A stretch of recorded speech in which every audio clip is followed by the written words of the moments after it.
हजारों लोग मेरे पास आए, 12th की एनसीईआरटी खत्म कर दी मैंने। अच्छा, कितनी बार? 10 बार। ओहो, 10 बार जी। कौन है 18वीं शताब्दी का आउटस्टैंडिंग शासक? आउटस्टैंडिंग शासक। पहले चैप्टर का सवाल का जवाब नहीं दे पाते। पहले चैप्टर, पहले, तब क्यों पढ़ रहे हो? जो कंपटीशन चाहोगे हिंदुस्तान में निकलेगा, लेकिन कमांड कर लो। दावा के साथ कह रहा हूं, चाहे कोई भी आदमी हो जो भी 5 साल, 6 साल, 7 साल, 8 साल से तैयारी कर रहा हो और उसका सिलेक्शन नहीं हो रहा है, आप मिलिए हमसे।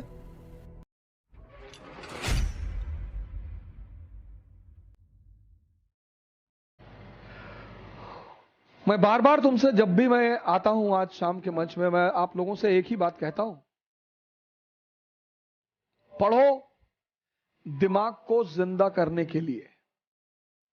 एक जिंदा दिमाग कुछ भी कर सकता है।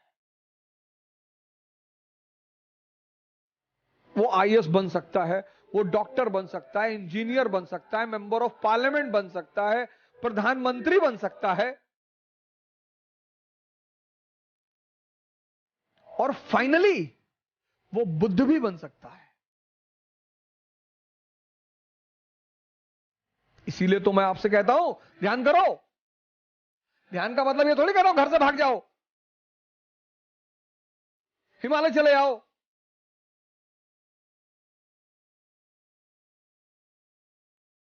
अगर एक किताब पढ़ते हो, खत्म करते हो, और उस किताब की कहानी ही तुम्हें नहीं पता, हजारों लोग मेरे पास आए, 12th की एनसीईआरटी खत्म कर दी मैंने। अच्छा, कितनी बार? 10 बार। ओहो, 10 बार जी। अच्छा, तो आप एक काम करो, रिवीजन करके 2 दिन बाद आओ। नहीं नहीं नहीं, आप पूछो। नहीं नहीं, रिवीजन कर लो। नहीं, आप पूछो। कौन है 18वीं शताब्दी का आउटस्टैंडिंग शासक? आउटस्टैंडिंग शासक, ये तो नहीं लिखा है उसमें। अच्छा,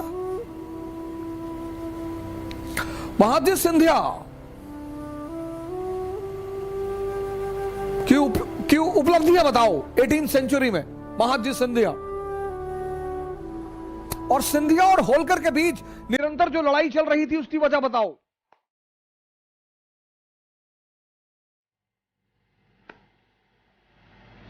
बहुत बड़ी वजह है, और वो ऐसी वजह है जिसकी वजह से ब्रिटेन ने चीन पर कब्जा किया।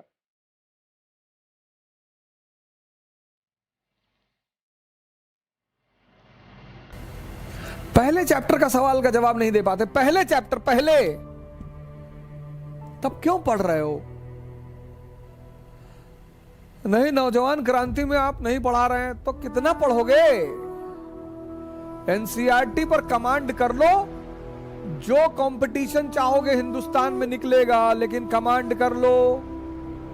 दावा के साथ कह रहा हूं, चाहे कोई भी आदमी हो जो भी 5 साल, 6 साल, 7 साल, 8 साल से तैयारी कर रहा हो और उसका सिलेक्शन नहीं हो रहा है, आप मिलिए हमसे। आप हमसे मिलिए। आपका आधार खराब है, बेस खराब है आपका। हाँ, आप मेंस लिख रहे हैं, इंटरव्यू दे रहे हैं, फिर तो कोई और ही रीजन है। फिर भी रीजन होगा जरूर, फिर भी रीजन होगा जरूर।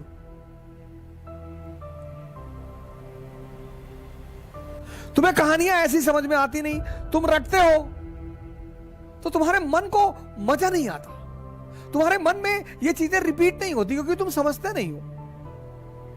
बहुत सारे 90% छात्र पढ़ते हैं 10 घंटा, 12 घंटा, लेकिन जब वो पढ़ के उठते हैं तो पीछे कहानी कुछ और ही चलती है।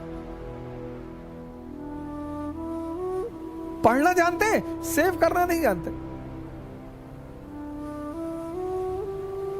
जैसे तुम कंप्यूटर में सेव करते हो ना, ऐसे यहां भी सेव होता है।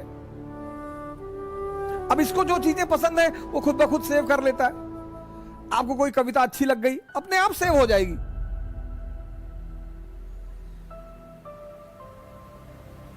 कोई दीवाना कहता है, कोई पागल समझता है, मगर धरती की बेचैनी को बस अंबर। जो चीज आपको अच्छी लग जाएगी, जो आपके मन को अच्छी लगे, खुद ब खुद सेव हो जाएगी। आपने कोई गाने याद थोड़ी किए, याद हैं, क्योंकि आपके मन को उसमें रस मिला, उसने सेव कर लिया।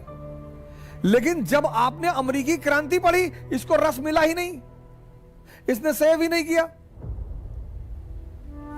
अब आपके सामने एक बहाना है, रिवीजन नहीं हुआ है। तो गाने का कौन सा रिवीजन करते हो? 10-10 गाना याद है, 20-20 गाना याद है, 50-50 गाना याद है, फिल्मों की स्टोरी याद है, वहां कौन सा रिवीजन? वहां भी तो रिवीजन नहीं करते। तुम सेव करना भूल गए हो, तुम समझना भूल गए हो। एक पक्षी है रैवन, वो बाज के कंधे पे जाके बैठ जाता है, और बाज शाहीन, पक्षियों का राजा है शाहीन, शेर के मुंह से गोश्त निकाल लेता है। शेर जब उसकी आवाज सुनता है तो शेल्टर मांगने लगता है, भागने लगता है।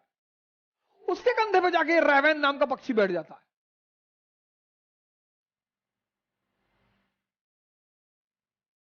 तो पता है बाज क्या करता है? अपनी उड़ान बढ़ाने लगता है, उड़ान। और जैसे जैसे उसकी ऊंचाई बढ़ती रहती है, ऑक्सीजन लेवल कम हो जाता है, रैवन को भागना पड़ता है। अपनी ऊंचाई बढ़ाओ, इतनी बढ़ाओ कि जितने लोग तुम्हें दबाना चाहते हैं उनका दम घुटने लगे, वो खुद ही भाग जाएं। क्योंकि जब तक तुम कमजोर रहोगे तुम्हारा शोषण होगा। तुम किसी भी जाति के हो, किसी भी धर्म के हो, क्या फर्क पड़ता है?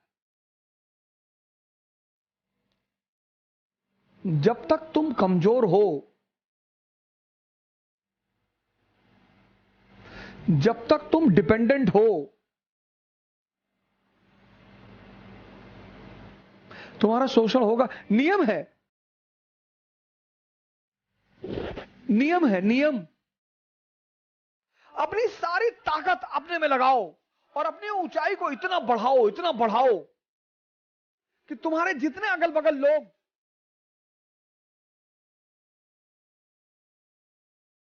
भगवान के आशीर्वाद स्वरूप तुम्हारे पीछे पड़े हैं, उनका दम घुटने लगे। जय हिंद।